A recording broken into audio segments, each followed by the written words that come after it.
तो रोज की तरह हमारे साथ विश्व मोहन जुड़ चुके हैं आज हमें कमोडिटी की एबीसीडी बताने के लिए। विश्व मोहन जी, आज क्या हमारे दर्शकों को आप पढ़ाएंगे? देखिए, रक्षाबंधन का मौका, इसलिए आज हमारे शो का नाम भी है कमोडिटी का रक्षा सूत्र। तो रक्षा सूत्र कमोडिटी के लिए क्या होगा, उसके फंडामेंटल्स होंगे, तो किस आधार पर कमोडिटी की कीमतें तय होती हैं, उसके बारे में बात करेंगे। यानी इकोनॉमिक इंडिकेटर्स क्या है कमोडिटी मार्केट के चलने के लिए। सोने चांदी के साथ शुरुआत करें तो ग्लोबल राजनीतिक तनाव और मंदी के माहौल में सबसे ज्यादा सोना चलता है। यानी सोना को डर बहुत पसंद है। जितना ज्यादा बाजार में डर होगा उतना सोने चांदी की डिमांड यहां पर बढ़ती है। इसके अलावा दूसरी खबर यह है, करेंसी का बहुत बड़ा इंपैक्ट होता है। डॉलर जैसे जैसे ऊपर जाएगा सोने चांदी के भाव नीचे आएंगे, क्योंकि डॉलर में सबसे ज्यादा ट्रेड होता है कमोडिटी। अगर डॉलर की कीमतें ऊपर जाती है तो दूसरे करेंसी में जो होल्ड करते हैं तो उनकी वैल्यू कम हो जाती है। इस वजह से विपरीत चाल देखने को मिलती है। फिर ब्याज दरें का बहुत ज्यादा इंपैक्ट होता है। यूएस में अगर ब्याज दरें ज्यादा ऊपर जाती हैं तो वहां पर बॉन्ड यील्ड बढ़ जाते हैं, यानी फिक्स्ड इंस्ट्रूमेंट की तरफ लोग जाते हैं, क्योंकि सोना एक ऐसा इंस्ट्रूमेंट है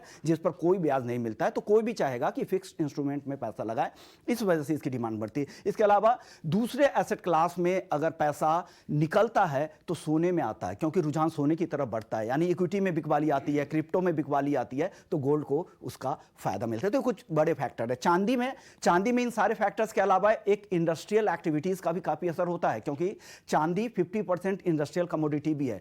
तो इलेक्ट्रॉनिक हो या फिर इलेक्ट्रिक व्हीकल्स हो, सोलर पावर हो, इन सेक्टर से अगर जैसे जैसे डिमांड बढ़ती है चांदी की भी डिमांड यहां पर बढ़ती है। इसके अलावा अगर क्रूड की बात करें तो क्रूड की डिमांड पर सबसे ज्यादा असर जो दुनिया के बड़े उत्पादक देश हैं, ओपेक प्लस है, जो उनका एसोसिएशन है, जो कार्टेल है, वहां उनका उत्पादन किस तरह का रहता है, वहां से डिमांड सप्लाई को लेकर क्या आउटलुक है, उसका सबसे ज्यादा असर होता है। इसके अलावा यूएस में जो वीकली स्टॉक के जो आंकड़े आते हैं उसका असर होता है। इसके अलावा जो बड़े कंट्रीज है, बड़ी इकोनॉमी है, वहां से डिमांड को लेकर क्या स्थिति है, इसका भी असर होता है। फिर ग्लोबल मंदी भी होती है कि अगर ग्लोबल मंदी तो नहीं है तो मंदी या कोई आपात स्थिति में डिमांड कम हो जाती है। तो ये फैक्टर हो गए क्रूड को लेकर।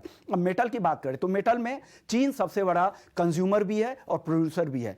कॉपर को छोड़ जितने भी बेस मेटल्स है, चाहे वो एल्युमिनियम हो, लेड हो, जिंक हो या निकेल हो, चीन सबसे बड़ा कंज्यूमर भी है और प्रोड्यूसर भी है। तो चीन के जितने भी फैक्ट्री एक्टिविटीज के डेटा आते हैं उसके आधार पर बेस मेटल्स चलता है। हालांकि बड़ी इकोनॉमी में भी अगर फैक्ट्री एक्टिविटीज या कोई इकोनॉमिक एक्टिविटीज बढ़ती है तो उससे भी मेटल का फायदा होता है। अब आखिर में अगर हम एग्री कमोडिटीज की अगर बात करें तो एग्री कमोडिटीज में सबसे ज्यादा देखा जाता है कि सोइंग के नंबर किस तरह के हैं, फिर फ्लावरिंग स्टेज में किस तरह से स्थिति बदली है, इसके अलावा उत्पादन अनुमान क्या है, उत्पादन के आंकड़े किस तरह से आ रहे हैं। इसके अलावा सरकार की पॉलिसी भी काफी एग्री कमोडिटी के लिए मायने रखती है। एक्सपोर्ट इंपोर्ट के लेकर सरकार के क्या डिसीजंस होते हैं, इसके अलावा मंडियों में आवक किस तरह से है, डिमांड किस तरह से है। तो ये तमाम ऐसे फैक्टर्स होते हैं जो एग्री कमोडिटी को भी यहाँ पर असर डालते हैं। तो ये कुछ बारीक बातें हो गई इकोनॉमिक इंडिकेटर्स के तौर पर जो कमोडिटी मार्केट को ड्राइव करते हैं।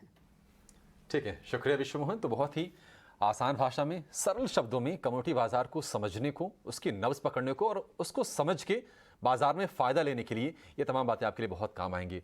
शुक्रिया विश्व मोहन ये समझाने के लिए।